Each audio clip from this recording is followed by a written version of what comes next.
Gonna get there. Revelation 1 and verse 1. Y'all don't leave.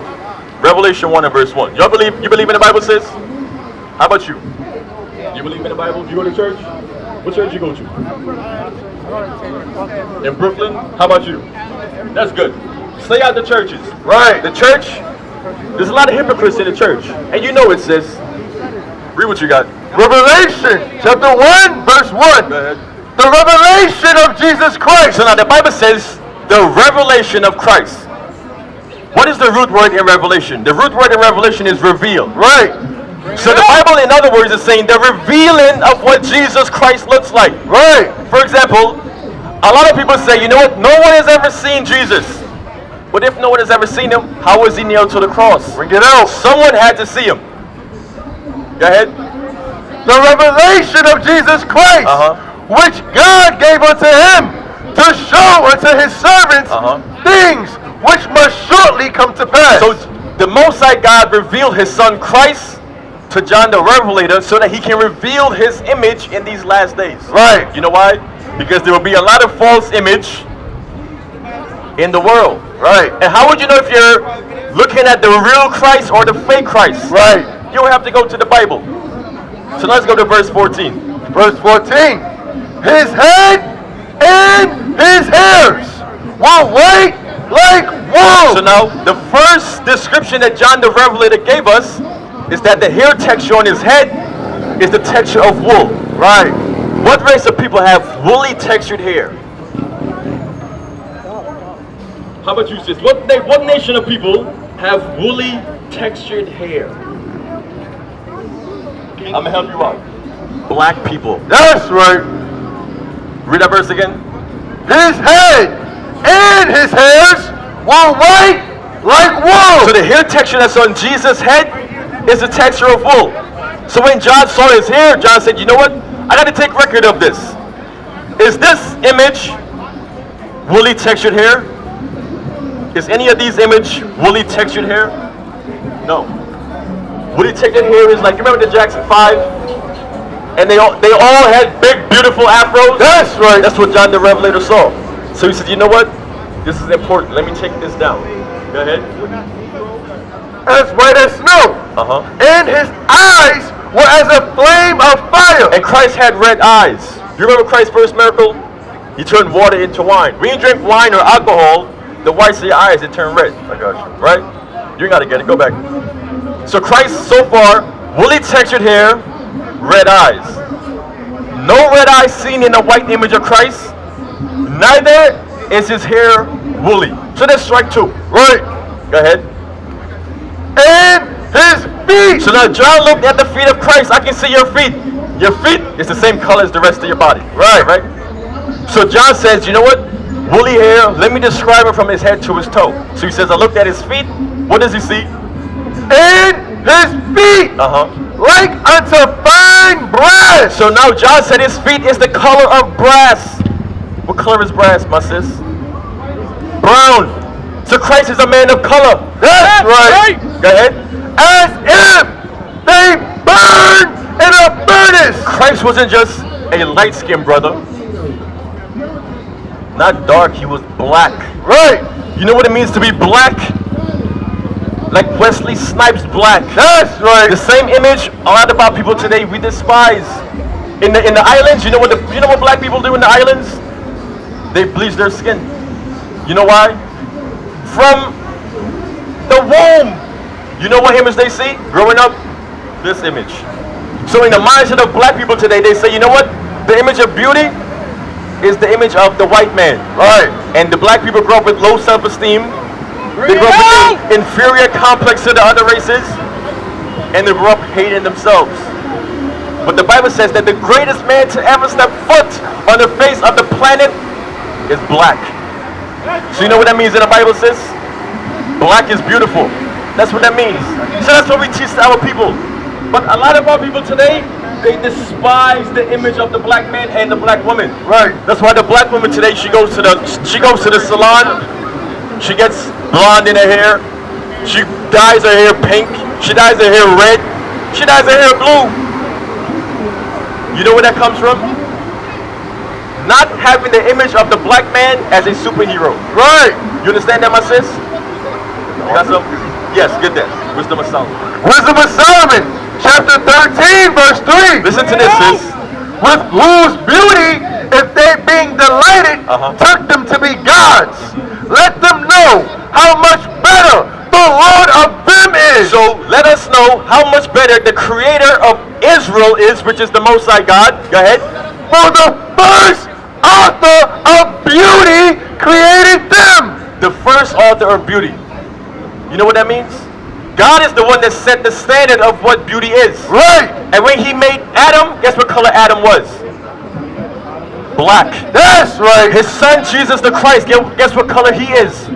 Black. Right. So the Bible says that the first man that sets the standard of beauty, which is God, says, you know what? The image of melanin skin, coarse hair, kinky hair, that's the image of beauty. Right. But our people today, we don't see the image of beauty as being black. That's why if you look at a lot of black people in the islands, their face is light, their skin is light, but their knuckles is black. Right. You know why? They're trying to look like the white people. That's right. Songs of Solomon 1 and 5. That's Go right. ahead. Songs of Solomon, chapter 5, verse 1. 1 and 5. 1 and 5. I want you to listen, just listen. I am black. Stop. You know who's speaking in the Song of Solomon? King Solomon himself. Read verse 1. Song of Solomon, chapter 1, verse 1. The Song of Songs, which is Solomon. So King Solomon wrote the book, the Song of Solomon. You with me, sis? Verse 5. Let's see what King Solomon says. I am black, but comely. King Solomon said, I am black, but comely. You know what the word comely means? Beautiful. That's right. So King Solomon himself says, you know what? I am a black man. And he also said, you know what? I don't hate myself that because I'm black. Right. King Solomon understood, you know what? Black is beautiful. Bring it out. But a lot of people today, especially our people, we despise the black image. For example, sis, before Black Panther, right? Name me one black superhero. Oh, you never seen it? Okay, name me one black superhero. You don't know no black superheroes. Besides Black Panther. Who was a superhero that's black before him? Who? Christ? Christ is the ultimate superhero, right? He's going to what? Save our people. Right. But just to show you that in the media, on television, worldwide, there's no image of the black man in a good status. I got you. Like for example, you've seen the movie Hancock. Hancock was a superhero, but guess what? He was drunk. He was chasing after the white woman who was his weakness. Right. The black man today, we have no superheroes. Right. Where do we go to find our superheroes? In the Bible. That's right. The wisest man, which is King Solomon, black. God, black. His son Jesus the Christ, black. Right. And guess what? His chosen people, which is blacks and Hispanics, we are black as well. What you got? Yes, go ahead. HOSEA, chapter 3, verse 4. Go ahead. For the children of Israel shall abide many days without a king. The Bible says the Israelites would go many days without a king. Someone that's of our people that's ruling over us. Go ahead. And without a prince. Okay, go ahead. And without a sacrifice. And without an image. And without an image of the black man in the godly status that he should be. Right. That's what the Bible is saying. We would go many days. That's why prior to T'Challa, the movie Black Panther, none of you could give an answer about a black superhero. Right. That just goes to show that the television is not for our people. Right. It destroys the minds of our people. Right. You understand that, sis? So now watch this. What'd you say? We know that, right? Okay. Okay, watch this. Give me Deuteronomy 22 and 5. So we're the Israelites in the Bible. You ever heard that before? You ever heard about the Israelites, the nation of Israel? You heard about that, right? That's who we are. Right. Based upon Bible prophecy, that's who we are. Right now, as Israelites, there's something we have to do. I'm going to read it for you. Read what you got. Deuteronomy chapter 22, verse 5. Go ahead. The woman shall not wear that which pertaineth unto a man. The Bible says our women should not wear men's apparel. Right. My sister, what's man's apparel? It is. It is. Read that again. The woman shall not wear that which pertaineth unto a man. Yes, you got a problem with that verse? Why? Why? I don't care about what anybody says. I can wear what I want. Okay. I'm going to go to Zephaniah. Okay. Zephaniah 1:8. Now watch this, sis. I'm gonna be real with you. When women walk the street in tight pants or in revealing apparel, you know what men do? We look. Oh, hold on, listen, hold on, sis, listen. The reason we look is because you put it out there. Right. Sis, no, I'm telling you. I've seen Muslims walk around fully covered. All you can see is their eyes. Right. You know what the brothers do? We don't look. Right. But once the women walk by with the tight pants or the mini skirt, guess what brothers do? We look. And you know what goes in our mind? Hold on, sis. Let me speak. Hold on, let me speak. When the women wears the tight pants in the streets, you know what happens? We don't look at the woman as marriage material. Right. That's why a lot of black women today are not married. Right. Bring it out. All because why? She put out the wrong bait to catch her husband, and you know what she catches? A dog. That's right. If you dress like a dog, you will attract a dog. Right. It's plain. I'm not calling you a dog. I'm just saying in general. You got where I'm coming from, sis? Read what you got. Zephaniah chapter 1 verse 8. Go ahead. And it shall come to pass in the day of the Lord's sacrifice. The day of the Lord's sacrifice. A lot of people think Christ is going to return to give hugs and kisses. He's not. When he returns, it is known as the day of the Lord's sacrifice. What do you do when you sacrifice something? You kill it. Right. Go ahead. That I will punish the princes and the king's children and all such as are clothed with strange apparel. When Christ returned, everyone dressed in strange apparel, meaning cross-dressing. Right. Women in pants, men in dresses, because men wearing dresses is wrong too. Right. The Bible says, if when Christ returned and brothers and sisters is out of order in something as simple as dress code, Bring it out. Christ is going to punish you. Right. Right. You understand that, sis? We're just doing this for your own good. We're not bashing you. We're not trying to put you on the spot. It's just for your own protection. Right. You will take your punishment. Just from your mouth to God's ear. That's right. We tried. We tried to save you. Go back to Deuteronomy 22. All right. Deuteronomy chapter 22 verse 5. Go ahead. Hold on. Deuteronomy chapter 22 verse 5. The woman shall not wear that which pertaineth unto a man. So women should not be in pants. Go ahead. Neither shall a man put on a woman's garment. Neither should a man put on women's apparel, which is wrong. Cross-dressing. Go ahead. For all that do so are abomination unto the Lord thy God. All cross-dressers that break the law on apparel, God says you are an abomination. Right.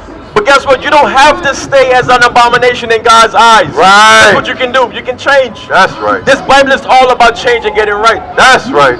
So at one point you were a cross-dresser, all you got to do is change, sis. That's right. You don't have to be in pants. Sis. Right. Sis. Sis, I want you to see something. No, I'm going to show it to you. If you don't want to be here, you can walk away. But I'm going to show it to the crowd. Look, our foremothers in slavery, what were they wearing? Dresses. Right. Guess what? Women wearing pants is new. Right. It's not right for a woman to walk the street. Her curves is out to every man in the street. That's not right. Right. Your body is meant for one man to see. That's right. Which is your husband. Bring it out. Not Tom, Jimmy, Kimmy, Kelly. That's not right. Right. Your body was made.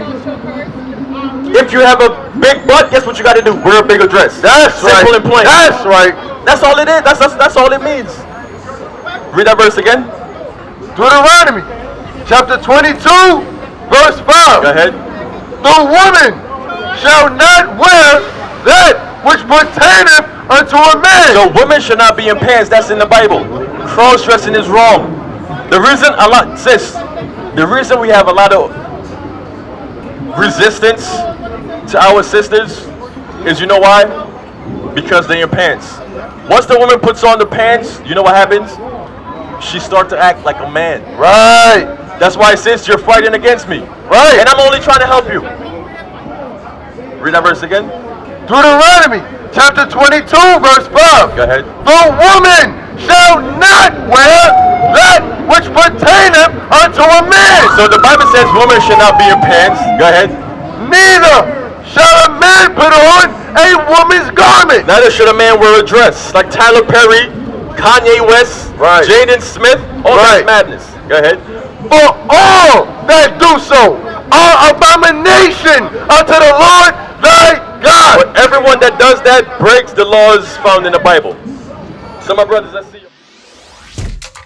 Shalom, Israel. This is Bishop Nathaniel. I want you to know that you can view all our Sabbath classes live on IUIC TV. That's right, I said on IUIC TV.